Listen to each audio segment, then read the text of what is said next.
భారతదేశానికి స్వాతంత్రం ఎప్పుడు వచ్చింది అంటే ఎవరైనా సరే ఆగస్టు 15 1947 అని టక్కున చెబుతారు.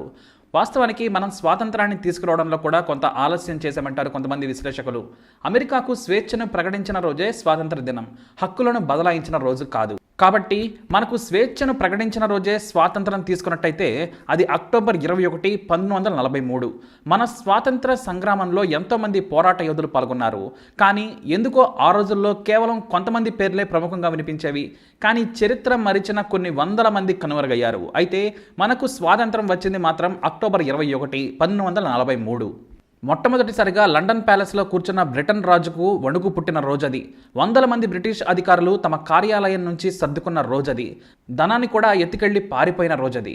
మన అసలైన స్వాతంత్ర దినోత్సవం అక్టోబర్ 21 1943. ఎందుకో తెలియాలి అంటే కాస్తంత చరిత్రలోకి మనం వెళ్లాల్సిందే. రెండో ప్రపంచ యుద్ధం దారుణంగా జరుగుతున్న సమయంలో భారత దళాలు బ్రిటన్ తరపున పోరాడుతున్నాయి. ప్రపంచవ్యాప్తంగా విచిత్రమైన పరిస్థితులు ఏర్పడ్డాయి.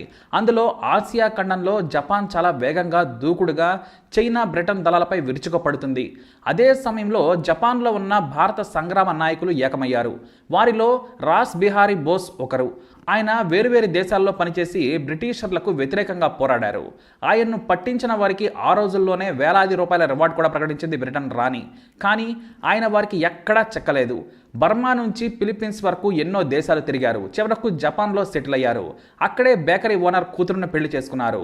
ఆయన భారతీయ వంటకం తరహాలో జపనీయులకు నచ్చే కొత్త వంటకం తయారు చేశారు.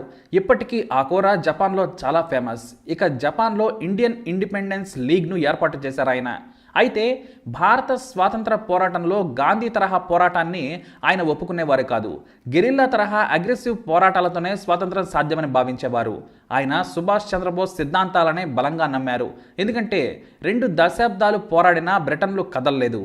దీంతో ఆజాద్ హిందూ ఫౌజును ఏర్పాటు చేశారు బోస్. దెబ్బకు దెబ్బ తీస్తేనే బ్రిటన్లు భయపడతారని భావించేవారు. అదే సమయంలో జపాన్ దూకుడును చూసిన రాస్ బిహారీ బోస్ తన పరిచయాలను ఉపయోగించుకున్నారు. జపాన్ ఆర్మీ చీఫ్తో మాట్లాడి బ్రిటన్కు వ్యతిరేకంగా తాము మలేషియా ఫిలిప్పీన్స్లో సాయం చేస్తామని ప్రకటించారు.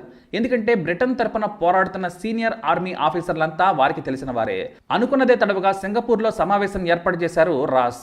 దీనికి మొదటిగా స్వామి సత్యానంద్ పూరి, ప్రీతం సింగ్తో పాటు బ్రిటిష్ ఇండియన్ ఆర్మీ మేజర్గా ఉన్న అక్రమ్ ఖాన్ను కూడా ఆహ్వానించారు. నేతాజీ సుభాష్ చంద్రబోస్ సహా మరికొంతమంది పోరాట యోధులు హాజరయ్యారు. వారి వ్యూహం ప్రకారం ఫిలిప్పీన్స్ బర్మా సరిహద్దుల్లో Japan army, British Indian army పోరాడుతుంది. రెండో రోజు జపాన్ తాకిడిని తట్టుకోలేక చేతులెత్తేసింది. ఆ సమయంలో రంగంలోకి దిగిన సుభాష్ చంద్రబోస్, రాస్ బిహారీలు వారిని తమ వైపు తిప్పుకున్నారు. అంటే జపాన్ దళాలకు మన స్వాతంత్ర పోరాట దళాలు సాయం చేస్తాయన్నమాట. దీంతో బ్రిటన్ రాజు వణికిపోయాడు. ఎందుకంటే హేమాహేమీలైన అనుభవం ఉన్న సైనికులు, మేజర్లు, కల్నల్లు సుభాష్ చంద్రబోస్ వైపుకు వెళ్లారు. దీంతో వారు దేశంలో తిరగబడి విప్లవాన్ని సృష్టిస్తే విసిరేసినట్లుగా ఉన్న బ్రిటిష్ ఆర్మీ తట్టుకోలేదు. దీంతో స్వాతంత్రం ఇచ్చేయడం మినహా మరో మార్గం లేదు అని బ్రిటన్ వెన్నులో వణుకు పట్టింది. ఇటు రాస్ బిహారీ 14 దేశాల నేతలతో సమావేశమై భారత స్వాతంత్ర పోరాటానికి ముగింపు పలికి ప్రభుత్వం ఏర్పాటు చేయడంపై చర్చించారు. సింగపూర్, జపాన్, మలేషియా, బర్మా సహా ఎన్నో దేశాలు మనకు మద్దతు పలికాయి. ఇండియన్ నేషనల్ ఆర్మీ, జపాన్ దళాలు కలిసిపోయాయి. ఆ తర్వాత బ్రిటన్ అమెరికాపై దాడికి వ్యూహాత్మకంగా పిలుపునిచ్చాయి. వాస్తవానికి వారితో యుద్ధం చేయాలని కాదు, దేశంలోని బ్రిటిష్ పాలకులను వణికించడానికి. సింగపూర్లో అక్టోబర్ 21 1943న భారత ప్రభుత్వాన్ని ఏర్పాటు చేశారు సుభాష్ చంద్రబోస్. అందులో మరీ ముఖ్యంగా 3 దళాలను కూడా ఏర్పాటు చేస్తున్నట్లు ప్రకటించారు. ఆజాద్ బ్రిగేడ్, గాంధీ బ్రిగేడ్, నెహ్రూ బ్రిగేడ్ను ప్రకటించారు. వారి పేర్ల మీద ఉన్నా కూడా వేలాది మంది సైన్యం ఏ నిమిషమైనా భారత్లోని బ్రిటిష్ దళాలను దాడి చేయడానికి సిద్ధమయ్యాయి. దీంతో భారత్కు తాము స్వాతంత్రం ఇస్తామని పోరాట యోధులకు సమాచారం ఇచ్చారు బ్రిటిష్ నాయకులు. ఎక్కడ ఎప్పుడు ఏం జరుగుతుందో బ్రిటిష్ దళాలకు పాలుపోలేదు. ఎందుకంటే హేమాహేమీలైన సైన్యాలంతా స్వాతంత్ర పోరాటంలోకి దిగారు. వారి వెనుక వేలాది మంది భారతీయ సైనికులున్నారు. దీనితో పాటు జపాన్ దళాల మద్దతుంది. తమ పవర్ చూపించేందుకు భారత్లోని మయన్మార్ సరిహద్దుల్లో ఏకంగా బాంబుల వర్షం కురిపించారు. ఈ హఠాత్ పరిణామంతో బ్రిటన్ బెంబేలెత్తిపోయింది. ఎందుకంటే ఒకవైపు జర్మనీ, ఇటలీ, జపాన్లతో పోరాడలేక అమెరికా సాయం తీసుకున్నారు. ప్రభుత్వాన్ని ఏర్పాటు చేయడమే కాదు, స్టాంపుల దగ్గర నుంచి జాతీయ గీతాలాపన కూడా చేసి యంత్రాంగాన్ని సమాయత్తం చేశారు సుభాష్ చంద్రబోస్. దేవానంద్ బోస్ చైర్మన్గా జాతీయ బ్యాంకును కూడా ఏర్పాటు చేసింది ప్రభుత్వం. ఆ తర్వాత ప్రభుత్వ కార్యకలాపాలన్నీ భారత సర్కారు పేరు మీదే సాగేవి. అండమాన్, నికోబార్, బర్మాలలో మొత్తం సుభాష్ చంద్రబోస్ చెప్పినట్లు నడిచేవి. ఇక ప్రభుత్వాన్ని ఏర్పాటు చేసిన తర్వాత స్వేచ్ఛగా జపాన్ దళాలు ఇండియన్ నేషనల్ ఆర్మీ సాయంతో మొత్తం బర్మాలోకి వచ్చాయి.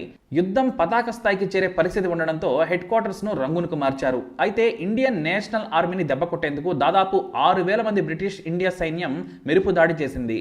లాంకోన్ ప్రాంతం సహా మొత్తం బ్రిటిష్ చేతికి వచ్చింది. జపాన్ దళాలు వెనక్కి వెళ్లాయి. వ్యూహాత్మక తప్పిదమనుకున్నాయి. దీంతో ఇండియన్ నేషనల్ ఆర్మీకి బ్యాంకింగ్ లేకపోవడం, ఆయుధాలు ఇతర సామాగ్రి అందించేవారు లేకుండా పోయారు. దీంతో 4 రోజుల్లోనే ఇండియన్ నేషనల్ ఆర్మీ ఓటమి చెందింది. నాయకులు మరోసారి వ్యూహాత్మకంగా వెనక్కి వెళ్లారు. కానీ భారత స్వాతంత్ర ప్రకటన మాత్రం సుభాష్ చంద్రబోస్ ప్రభుత్వాన్ని ఏర్పాటు చేసిన రోజే జరిగింది. అదే రోజున బ్రిటిష్ పెద్దలు రాజు రాణి కూడా అంతర్యుద్ధం వద్దు, స్వాతంత్రం ఇస్తామని ప్రకటించారని చరిత్రకారులు అంటారు. 1948 నాటికి మొత్తం సర్దుకొని పవర్స్ను బదలాయించుకున్నారు. కానీ సుభాష్ చంద్రబోస్ కారణంగా ఏడాది ముందుకు సాగింది. ప్రకటన మాత్రం అక్టోబర్ 21, 1943నే వచ్చింది. అంటే అధికార బదలాయించిన రోజునే మనం స్వాతంత్ర దినోత్సవం జరుపుకుంటున్నాం. అయితే బ్రిటిష్ ఆర్మీలోని భారత సైనికులే కాదు, వందలాది మంది ఉన్నతాధికారులు ఎదురు తిరిగేందుకు సిద్ధమయ్యారు. మీరు రక్తం ఇవ్వండి, నేను స్వాతంత్రాన్ని ఇస్తానని సుభాష్ చంద్రబోస్ ఇచ్చిన పిలుపు సైన్యంలో ఆలోచనను రేకెత్తించింది. దీంతో భారత్ను వదిలేందుకు తెల్లవాళ్లు సిద్ధమయ్యారు. అవమానకర పరిస్థితులు ఎదుర్కొని చరిత్రహీనులుగా మిగిలే కంటే స్వాతంత్రాన్ని ఇచ్చేద్దామని బ్రిటన్ రాజు రాణులు సిద్ధమయ్యారు.